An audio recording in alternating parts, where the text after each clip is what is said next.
Dictation start होगा 5 second के बाद।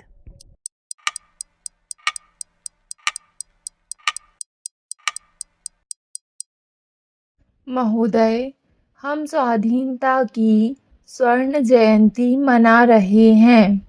स्वतंत्रता प्राप्ति के पश्चात देश के लिए संविधान तैयार करने के लिए डॉक्टर भीमराव अंबेडकर की अध्यक्षता में एक समिति का गठन किया गया। संविधान को सर्वांगीण व सर्वसम्मत बनाने का भरपूर प्रयत्न किया।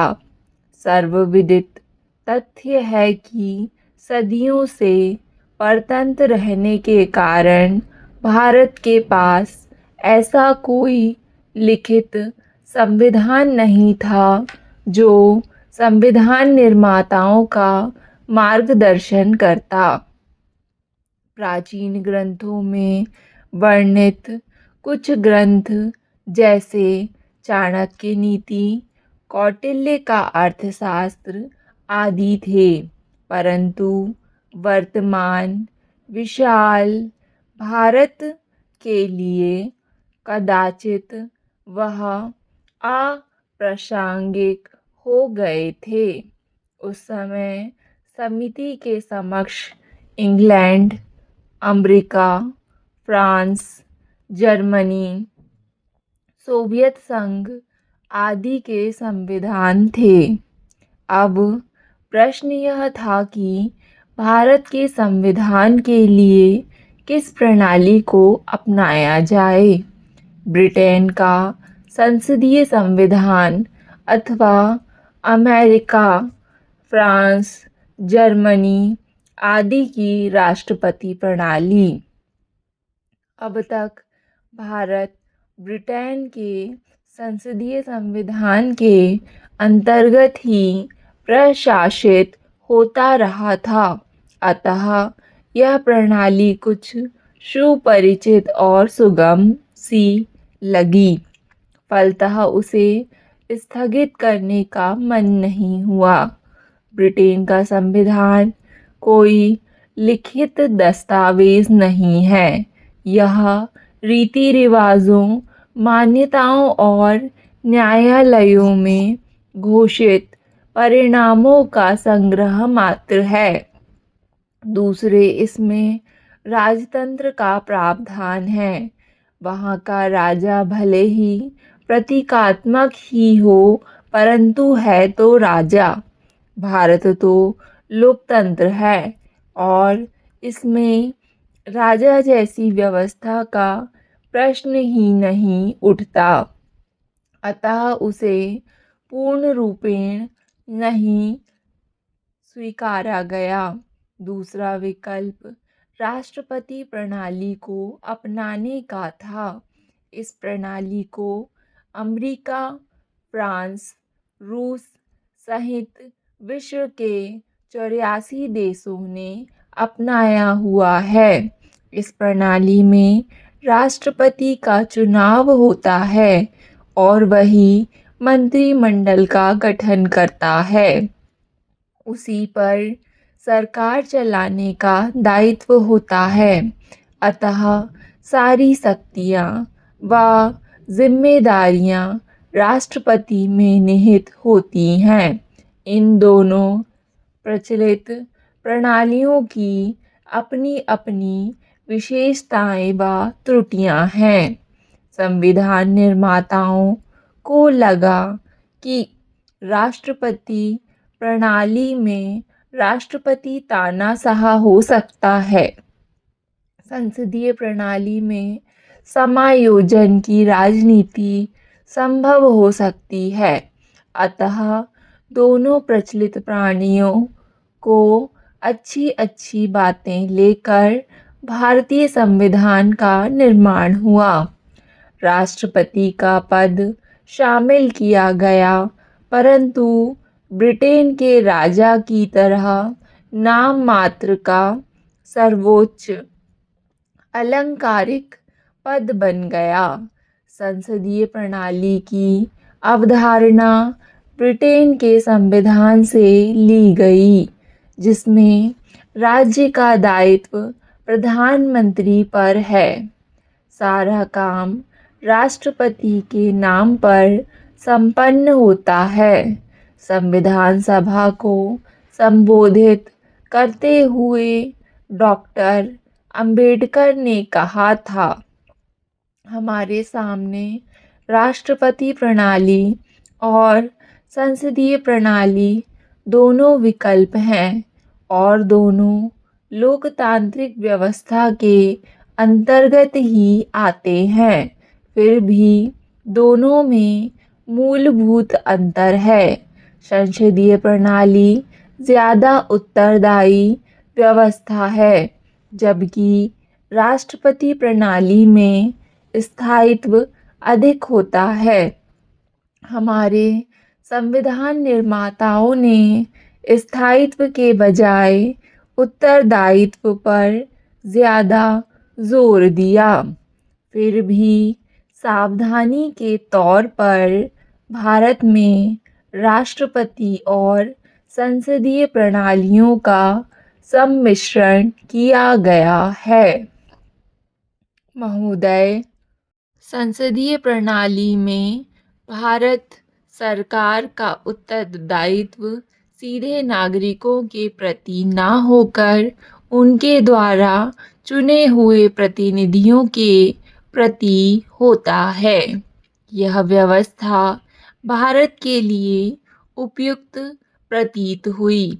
इससे भिन्न ब्रिटेन में सरकार के किसी निर्णय के लिए संबंधित मंत्री या पूरा मंत्रिमंडल जिम्मेदार होता है। इसे कैबिनेट व्यवस्था भी कहते हैं।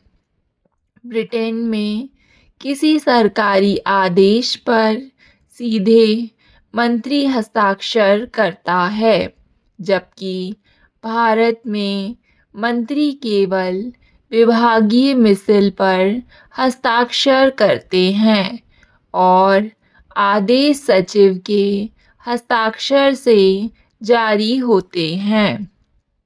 पिछले लगभग 58 वर्षों तक देश की सबसे बड़ी राजनीतिक पार्टी कांग्रेस ही रही है और अधिकांश समय तक वही सत्तारूढ़ रही।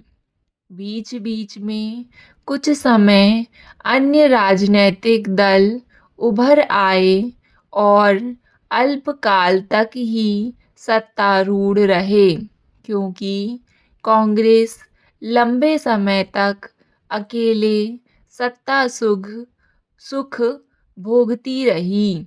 उसे संविधान में किसी प्रकार का संशोधन व बदलाव करने की आवश्यकता अनुभव नहीं हुई। वैसे भी संविधान बनने के बाद भी भारत में व्यवस्था के प्रश्न पर लगातार विचार विमर्श होते रहे। क्या संसदीय प्रणाली हमारी इच्छाओं व आकांक्षाओं के अनुरूप सिद्ध हुई है? नेहरू जी ने कहा था कि यदि वह संविधान लोगों की मूलभूत आवश्यकताओं, रोटी, कपड़ा व मकान की समस्या हल न कर पाया तो वह एक कागज का टुकड़ा मात्र है। गांधी जी ने कहा था कि हमारे लिए स्वाधीनता और संविधान का मतलब है कि हर गांव को पीने का पानी जाए, परंतु आज भी पानी की समस्या क्या गांव क्या शहर सर्वत्र विकट बनी रही है। ऐसे में अगर संविधान समीक्षा की बात उठ रही है तो आश्चर्य नहीं। जो कुछ देश में घटित हो रहा है और जिस अनिश्चितता के दौर से देश गुजर रहा है, इसकी परिकल्पना कदाचित हमारे संविधान के निर्माताओं को नहीं रही होगी। कुछ वर्षों से देश में राजनैतिक उथल-पुथल मची हुई है। देश से कांग्रेस का राजनैतिक वर्चस्व समाप्त प्रायः है। छोटे-छोटे, बड़े कई राजनीतिक दल उभर कर आए हैं। फलतः एक ही दल की सरकार बनाने की स्थिति बीती बात हो गई है। अब मिली-जुली सरकार का दौर आ गया है। क्षेत्रीय दल राष्ट्रीय दलों पर हावी हो गए हैं। वह उन छोटे क्षेत्रीय दलों पर निर्भर हो गए हैं, चाहे वह कांग्रेस हो अथवा भारतीय जनता पार्टी या कोई अन्य दल। उन्हें सत्तारूढ़ होने के लिए क्षेत्रीय दलों की सीढ़ी की आवश्यकता पड़ती है। कई राजनीतिक दल 1-2 सदस्यों वाले तक होते हैं, परंतु सरकार बनाने में उसका महत्व है।